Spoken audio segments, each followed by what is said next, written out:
Do you know why some of us experience certain setbacks in life? You want to know why? That's it. Lack of humility. A lot of us lacks humility. We're not humble.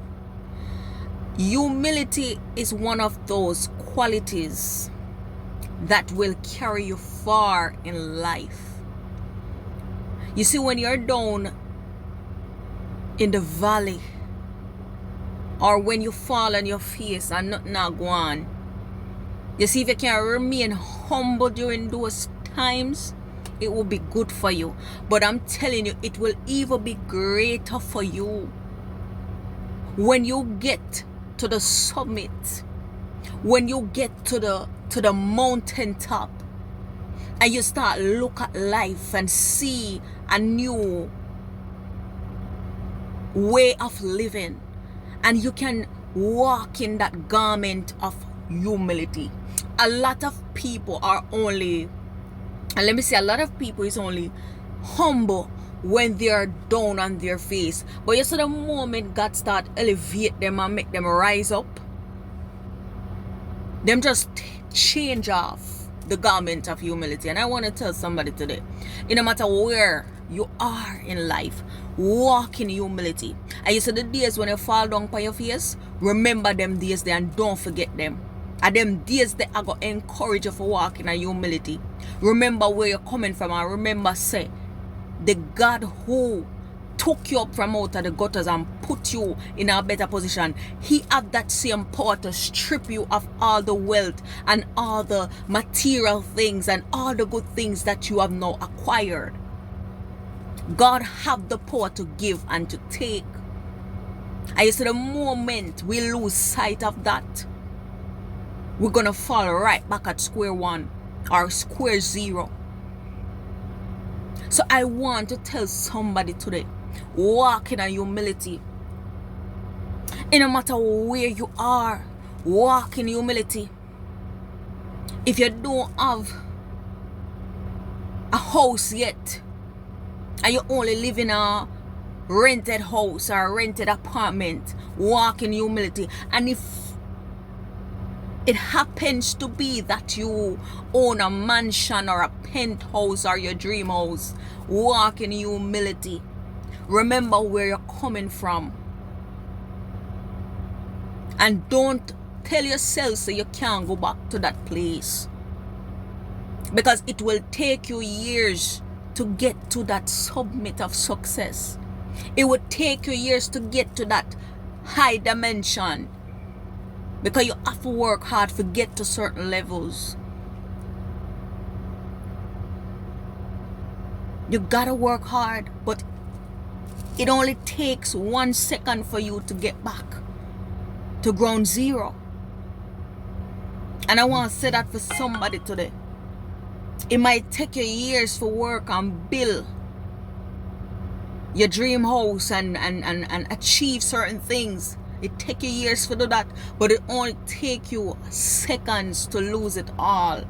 And I want to use Job in the Bible as an example, because that man has so much wealth, and in the split of an eye he lost everything. In the blink of an eye, him just lost everything just like that. And I know it took him years to build and achieve all those things. To watch your kids grow, it took years to see your kids grow. But it only take 1 day to lose everything. So I want to encourage somebody out there, walk in a humility. It doesn't matter the season you're in. Ensure that you're walking in humility. Because, you know, the good book says, God give more grace to the humble, but He resists the proud. He resists the proud. So I want to tell somebody, if you want God to walk with you, walk in a humility, and He will give you grace to stay humble. You don't need for hype up and show off for nobody. If God start open doors in your life, you don't need for start hype up and brag and show off on your friends and show off on people. No. Remember where you're coming from. And I want to say this. Remembering where you're coming from, it doesn't mean that you have to associate yourself with the same set of people. You get what I'm saying? Because sometimes when God blesses you, He's going to bless you with new environment, new friends to help you maintain what He has blessed you with. If you're right and offend you, cut it off. That's what the good book tells us to do. Now, there are some people in our lives that operate like the right hand or the left hand. Yes, there are some people in our lives who we can refer to as our right hand that is causing offense, and we need to cut them off.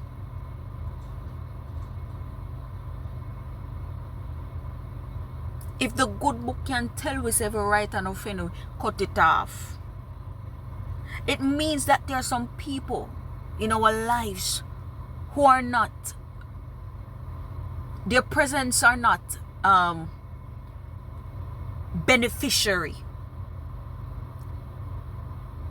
Their relationship with us is not valuable. It's not making us better. So we are to get rid of those people. Too many of us keep holding on to some people that we know deep within say them now make our life better. It could be an ex, it could be a friend. Anybody in your life will now push you forward and help you to get better. Get rid of those individuals. What's the point having people in your life who are just going to drain your energy, who is just gonna steal from you and suffocate you and drain you each and every single day? They drain you mentally, emotionally, financially, spiritually. What's the point of having these people in your life if they are not going to build you up, if they are not going to help you achieve your goals? What's the point having these people in your life? We have to ask ourselves the question, the people that we hold dear to our heart and don't want to let them go,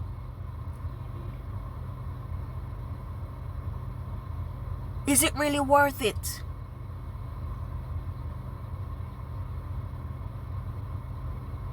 Is it really worth it to hold on to these toxic people?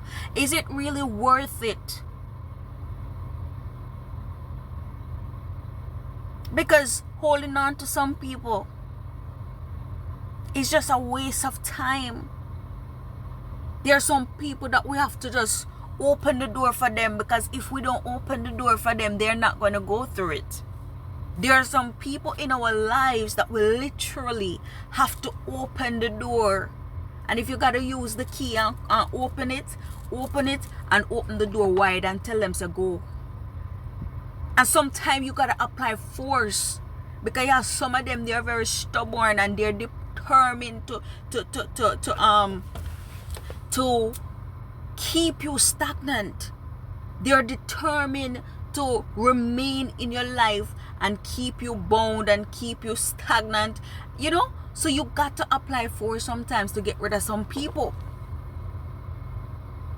We're talking about if you're right and offend, you cut it off. I'm sure we can look. I'm not preaching over, I'm just a talk facts. I'm sure all of us can look into our lives and see some of these things and people that we need for cut off. We need for eliminate, because they're not making us better. So we need for dig deep, look in ourselves, man, and say, no sir, what is me hold on to? who this me a hold on to? The person that make me better.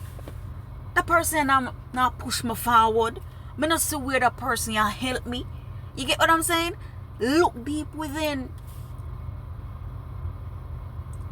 Check your circle. Check your circle. Check those who you associate yourself with.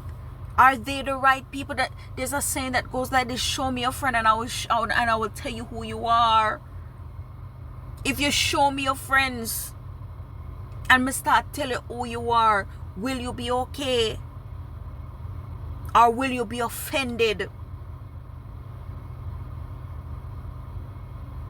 Check your circle and see if you're in the right circle. I may talk to myself as well. I don't have a lot of friends. I don't keep a lot of friends. You get what I'm saying? But if I should have friends, I'm mindful of who I call friends. Because I know there are a lot of people who appear to be friends, but they're destiny killers. They're dream killers. They're friend enemies. So I want to tell somebody, check the circle where you're in. Is it a healthy circle? Is it the kind of circle that got your back? Is it the kind of circle that will help you rise? Is it the kind of circle that will help you? You know, if you're going on the wrong path, is it the kind of circle that will tell us, no brother, you're going on the wrong path, or no sister, you're going on the wrong path? Is it the kind of circle that sees you going astray and come back and tell you, say, no, you're go down the wrong road? Check your circle.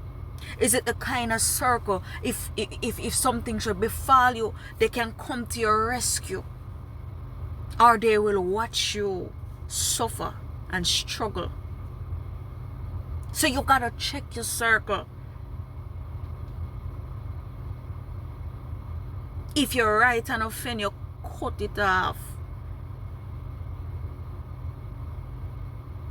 Examine your life. Examine your circle. Because there are some people who we harbor in our life where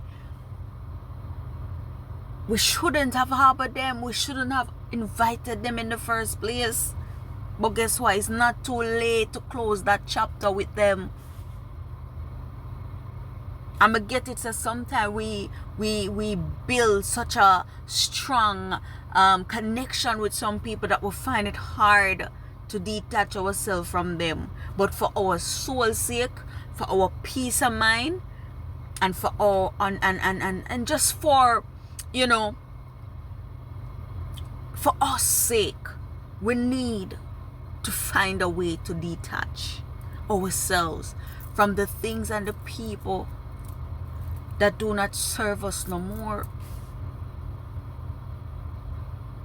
It's pointless to be around people who can't help you. It's pointless because you've been wasting years and moments with them that you can't get back. So cut off the fake friends them.